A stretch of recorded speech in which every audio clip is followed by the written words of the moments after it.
Hey guys, it's 681 Shadow. Welcome to my Kiznaiver episode 8 review. Now, before I start my review, be sure to, if you have not seen the episode, you really need to see this episode. Every review so far, I've said like blandly, if you haven't seen the episode, go watch it on Kiss Anime. No, you need to see this episode. This was such a good episode, and they ended it with the cliffhanger, which annoyed me. But we're gonna have to wait. So we're gonna have to wait till next week to see to continue the greatness that started in this episode. It was pretty. It was pretty great. Not gonna lie. So if you haven't seen it yet, down in the description below, Kiss Anime link to the page with all of the episodes. And now I'm just gonna start in with my review. So, they had a really good episode. I'm not gonna lie about that one. So basically, they put after seeing all of the emotions linking in Maki's situation from the last episode, they decided Yamada and the school counselors decided to put them on another mission.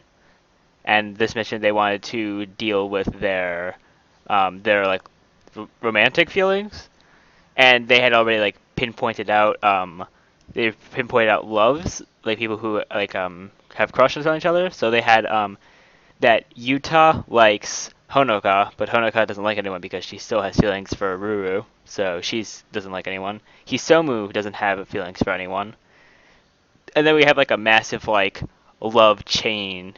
We have Nico has feelings for Tanka, who has feelings for Chidori, who has feelings for Katsuhira, who has feelings for Sonozaki, which is just like, okay, that's very confusing, but they could work with it. So basically, for the mission, because there's like a typhoon going on in Sugimori City, so they're like trapped inside. Well, not really trapped, but they're just inside because what sane person walks outside in a typhoon? But but yeah, so basically they're just like, okay, we're gonna split them up into groups. So he splits up like he puts Yuta and Honoka together. He puts Chidori and Katsuhiro together. They put what is it? They put Tanga and Nico together, and Hisomu's just there because Hisomu doesn't really like anyone. But but yeah, so basically when Yamada and the counselor and Sonozaki were watching the thing, the with like the monitors that they have because they have surveillance around the entire city. They basically Sonozaki was like, I'm going there to add to this mission because I don't want to see this experiment ever fail again. So she went on a train to go to where they were. And of course the loving feelings were happening, Nico and Tanka that started the loving type feelings, and there was a bit not that much with Yuta and Honoka, but then and then uh, and then Katsuhira and Chidori, it was about to happen, but then like the big revelation of the episode came up, and it was just it was great. It was great. You really have to see the episode to get the full effect. So I'm just gonna summarize it for you right here. Basically, when Sonozaki gets there, she's walking out of like the train station. It's like one of those Manhattan subways where it's like they go under. It's from underground. So she's walking out of that, but then like a statue that's above it falls on it, and she like I think she gets like grazed or something. She doesn't get hurt. She gets like grazed by it, so she's on the ground. But before that, Katsuhira bolted out of like the place they were in into the typhoon, into like the storm, the typhoon. So he's just there. He finds Sonozaki, and Sonozaki asks him something along the lines of like, "Do I exist in you?" And then she pulls off her necklace, which she's had on pretty much every time we've seen her. She pulls off her necklace and she says, "Because you exist in me." And you just saw um, a light on her thing. It kind of looked like a Kiznaiver bond.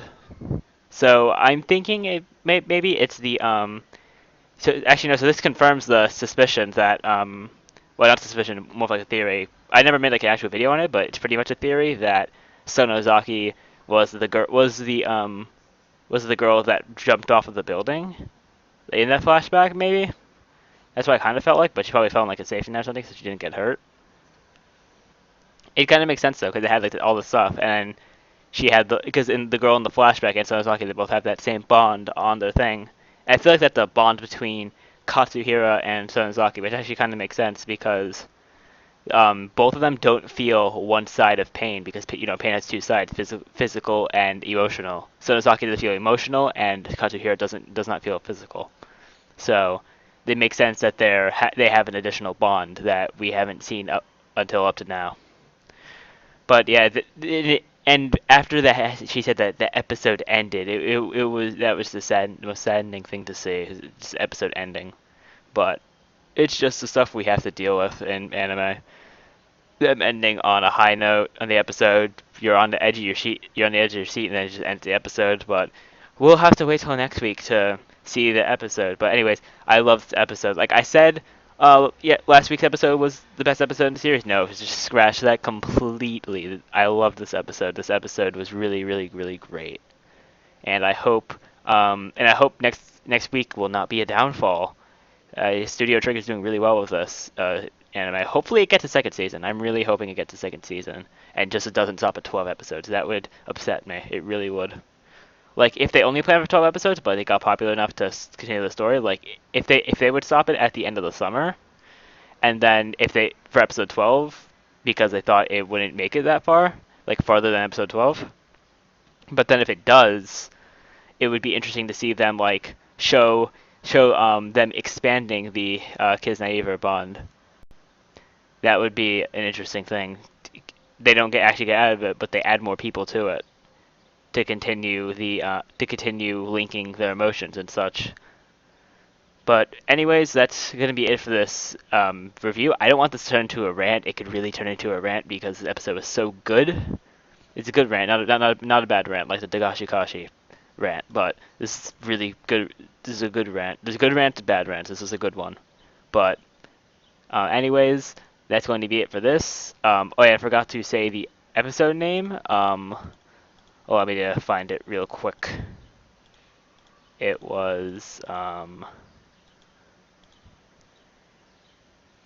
trying to get it. I think it was something about like, happy times don't last for long. Yeah, it's happy times don't tend to last very long. It'll all be in the description below. But that was the name of the episode.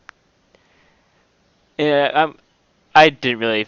Yeah, the episode names didn't really matter in this. Don't really matter in the series because they're like crazy stuff. But this one is like the first non-crazy episode title name, and I kind of see how it goes in with the episode after seeing the whole episode. But anyways, that's gonna be it. So the episode title will be in the description below. Be sure to check out Kazuto27, which he's been busy lately. That's why he hasn't been on these with me. But hopefully we can get him on in the future. I know we are planning to actually record that old series that you may have saw if you have been here for a while, the Nerd Corner podcast. So that will be up on this coming Wednesday. I believe that is the 1st. Yeah, the 1st of June.